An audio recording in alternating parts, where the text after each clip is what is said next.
Good evening. I'm Patricia Vallone with a CTV News update. Police are still investigating Sunday's fatal domestic incident in Clinton. The state's attorney's office, which is working with police, has not announced if any charges will be filed. State's attorney Aisha Braveboy is a staunch advocate of ending domestic violence in the county. She said when she learned of the deaths, she was heartbroken. Braveboy urges people in volatile situations to reach out for help, even if you're afraid to. Well, they don't have to be afraid, because if they don't want to be known, then they don't have to be known, but they have to try to get help. They have to. So I would say, please don't let that stop you from making the call. Make the call. Let's talk about a plan. And that's what we talk about with victims of domestic violence who may not want to leave right away. The intimate partner violence, but they need help. They need to develop a plan. We can help even families develop a plan to address the issues of violence, but you cannot live in a violent household. That is unacceptable. And Braveboy reminds residents that you can always call 311 to be connected to resources, or 911 if it is an emergency. Well, the latest COVID numbers show a significant increase in deaths. According to the Maryland Department of Health, 35 people have died of COVID just over the past 24 hours. 1,500 people have tested positive for the disease, and the county's positivity rate continues to rise. It's now at 19.34%. 825 people are hospitalized with COVID. NFL player Damar Hamlin remains in critical condition tonight. The Buffalo Bills safety suffered cardiac arrest and collapse following a hit during Monday's game against Cincinnati. The incident was reminiscent of an incident that happened to lacrosse player Peter Lake of Loyola Blakefield in 2021 when he was hit in the chest by a ball, causing his heart to stop. As was the case with Hamlin, CPR was administered immediately along with the use of a defibrillator. The quick action is credited with saving Lake's life. But more important than having an AED on site is having it accessible for a cardiac event within 2 to 3 minutes.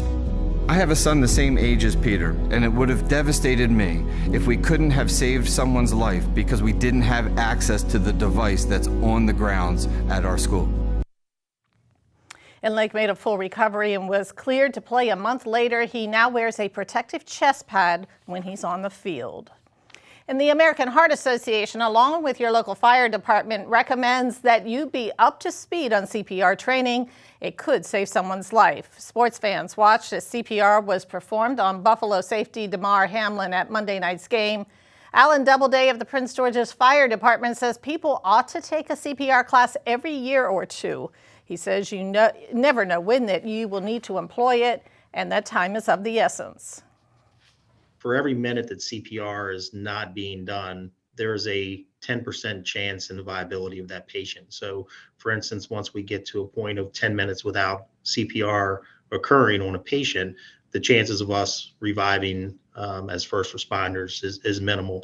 So early intervention is the key. Early AED access is the key. But by all means, everyone should be trained in CPR, and we have a hands-only CPR course for those that wish to attend our events.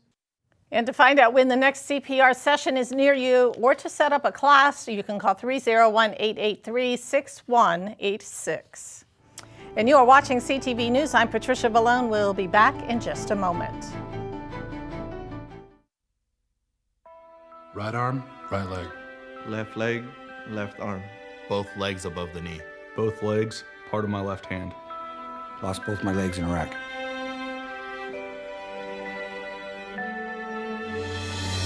These 9/11 veterans are just a few of the heroes we serve at Homes for Our Troops.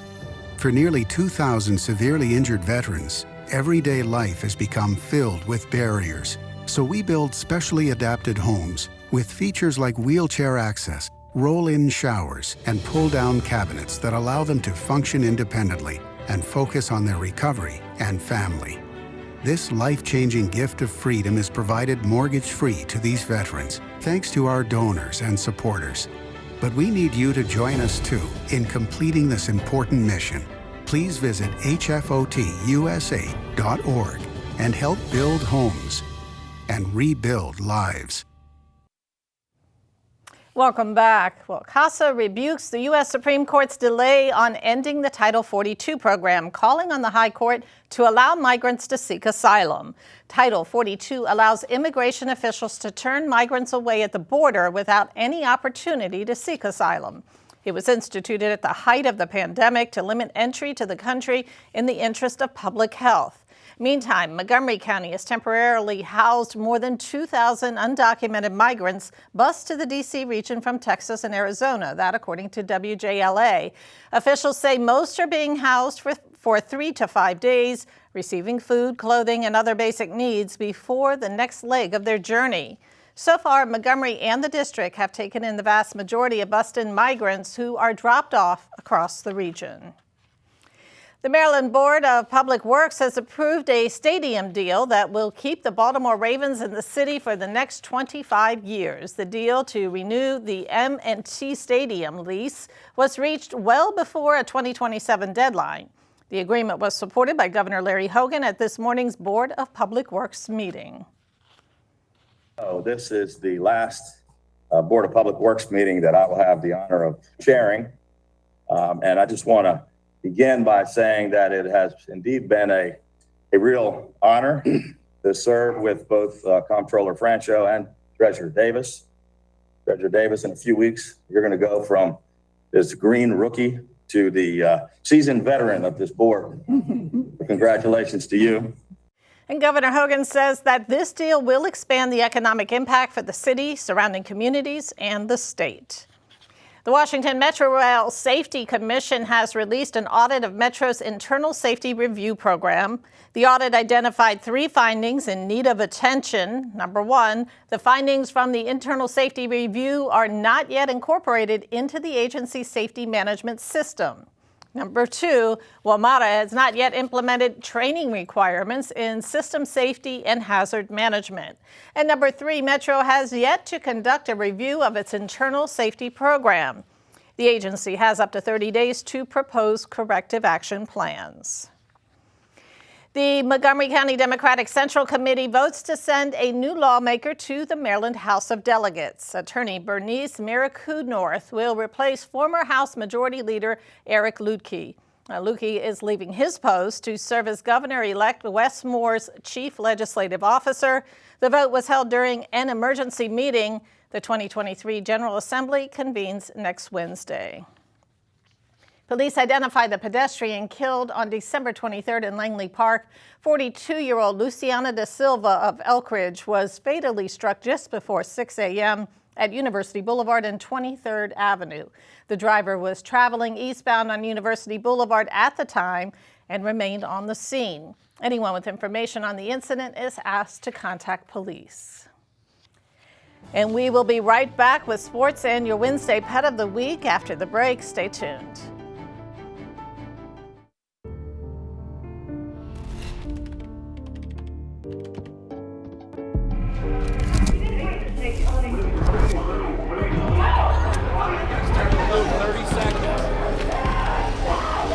I'm an ex-drug dealer, and I'll be your sub today. Can you see anything different as a pill? No. You don't know? Fentanyl is being mixed into everything now. There's only one thing that will save somebody's life. That is naloxone nasal spray. Fentanyl, it's cheap, it's potent, and it's profitable. Why would drug dealers put a lethal dose of fentanyl in drugs if they know it's so harmful? Really just all about the money.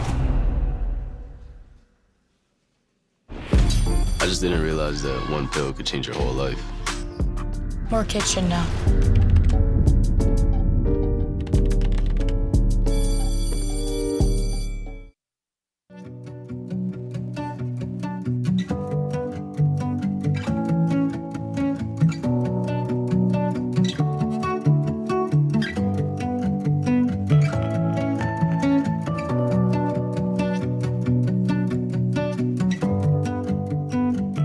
Lover of high-energy big dogs, today's Pet of the Week may be for you. Everyone, meet Fairy.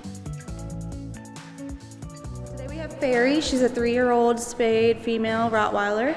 She came in, I believe, as a stray. She has been in foster with us, so we had a foster care take her home. She does get along with other dogs. They said that she is just a big ball of energy. She loves to play fetch in the park, loves to cuddle at night. Your typical, lovable dog. She is, like I said, dog friendly, but they did recommend keeping her with a dog of similar size because she is very high energy, so she plays pretty rough. And we are actually doing a special, so we are doing Wolf Wednesday, so it's $20 for dogs 40 pounds and up, and then if you're in PG County, it's just an extra $10 for the pet license fee. And if you're interested in Fairy and want to take advantage of Wolf Wednesday, you can call the number on your screen.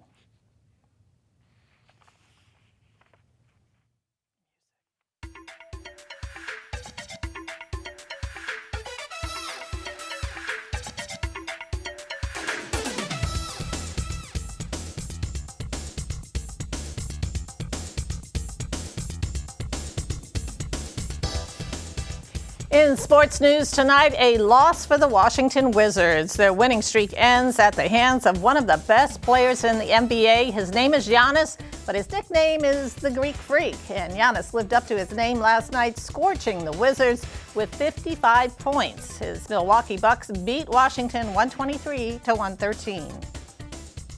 It's really difficult to do it. Obviously, there has to be just a little more urgency to get below the ball.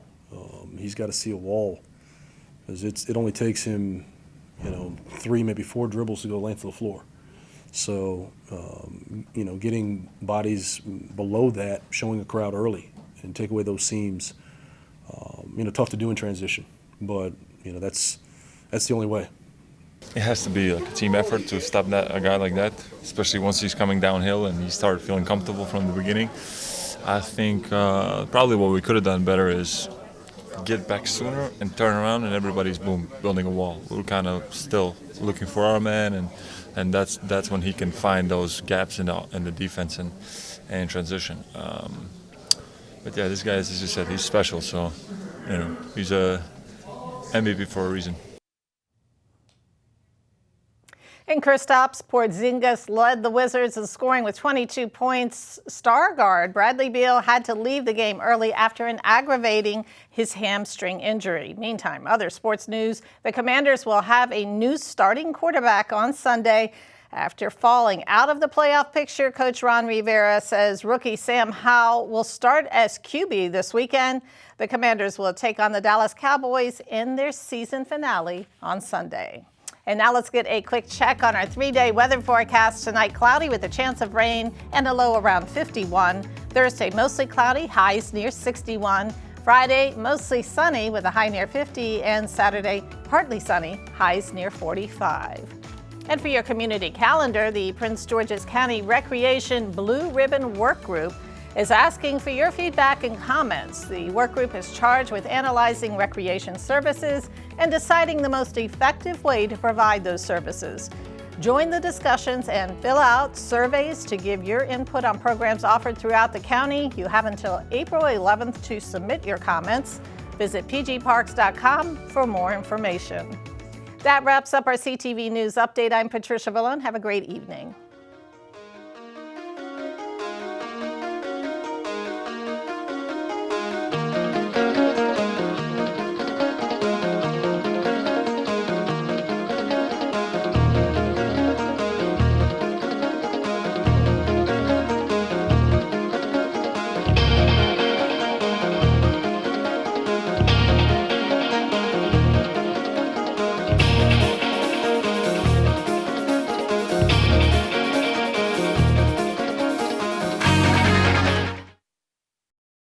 The American Red Cross blood supply is at historically low levels this winter, and we're facing a dangerous situation across the country.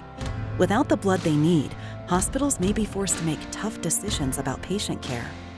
Donors are needed now to ensure blood is available for everyone who needs it when they need it. The good news is, you can help. Make an appointment to give now. Visit redcrossblood.org or call 1-800-RED-CROSS. Patients are counting on you.